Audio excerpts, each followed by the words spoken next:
আসসালামু আলাইকুম প্রিয় ফুটবল ফ্যান্স। বিশ্বকাপের ফাইনাল ম্যাচের আগে আরেকটি ফাইনাল ম্যাচ অনুষ্ঠিত হতে যাচ্ছে, আর সেটি হলো সেমিফাইনালের স্পেন এবং ফ্রান্সের সেই ম্যাচটি। সেটা অলিখিত একটি ফাইনাল ম্যাচ সবাই বলছেন, আর এর পিছনে কারণ হলো এই দলটা চিরপ্রতিদ্বন্দ্বী একটা দল, যেখানে কেউ কাকে ছাড় দিয়ে কথা বলবে না। এখানে অবশ্যই স্পেনকে কঠিন পরীক্ষা দিতে হবে, আর যদি স্পেন ফাইনাল জিততে চায়, অর্থাৎ আবারও 2010 সালের সোনালি ট্রফি হাতে উঠিয়ে ধরতে চায়, তাহলে অবশ্যই ফ্রান্সকে হারাতে হবে। আর স্পেনের পক্ষে ফ্রান্সকে হারানো কতটা কঠিন সেটা মাঠে বলে দিবে।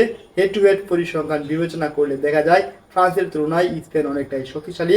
এই দুটি দল তারা 38 বার মুখোমুখি হয়েছিল, সেখানে 18 বার জয়লাভ করেছে স্পেন এবং 12 বার জয়লাভ করেছে ফ্রান্স। অন্যদিকে 7টি ম্যাচ ড্র করেছে।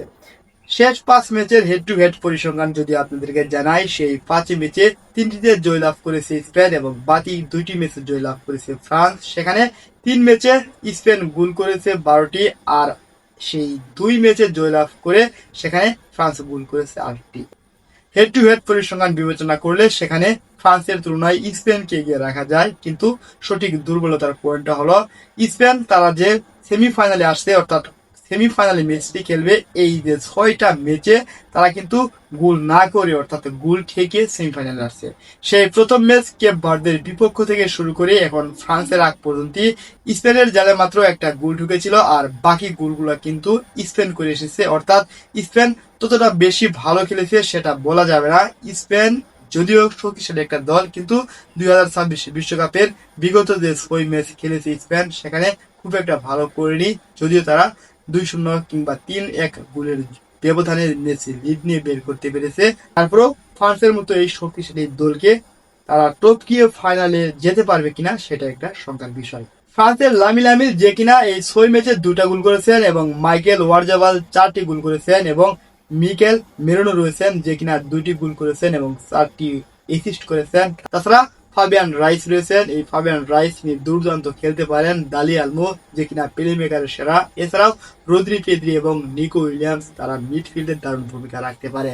এদিকে স্পেনেরও শক্তির অনেক উৎস রয়েছে, তাদের রয়েছে কিলিয়ান এমবাপ্পি, ওলিসে এবং দুয়ে রয়েছেন ডেম্বেলে, রয়েছেন বারকুলা, চুয়ামিনি এবং সাবিলা, রাবিও এবং জুল কুন্ডে, থিও হার্নান্দেজ। এই যে প্লেয়ারের নামগুলো বললাম, এরা সবাই টপ পারফরমেন্স করছে, টপ ক্লাবে খেলছে। এই প্লেয়ারদেরকে টপ কিয়ে স্পেন যদি ফাইনালে যেতে চায়, সেই কাজটা মোটেই সহজ হবে না।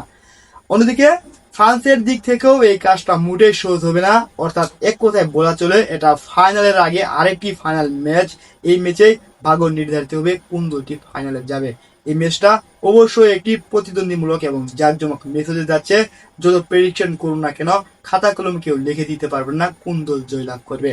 দুই দলের শক্তিমত্তা এবং তারকা প্লেয়ার উভয়ই রয়েছে, গোল করার মতো প্লেয়ার রয়েছে। তবে একটুটা গোলের দিক থেকে বিবেচনা করলে, চাপের মুহূর্তে ভালো করার দিকটা বিবেচনা করলে এখানে ফ্রান্সকে এগিয়ে রাখা যায়। কারণ ফ্রান্সের যে কিলিয়ান এমবাপ্পে রয়েছেন, তিনি ম্যাচের সেই শেষ 5 মিনিট কিংবা 10 মিনিটেই ম্যাচ বের করে আনতে পারেন। তিনি কাউন্টার অ্যাটাকে দারুণ কিছু করতে পারেন। কিলিয়ান এমবাপ্পের দল যদি কোনো একটি মিস পাসে বল পেয়ে যায়, সেখানে কিন্তু কাউন্টার অ্যাটাকে বাড়তে পারে স্পেনের বিপদ।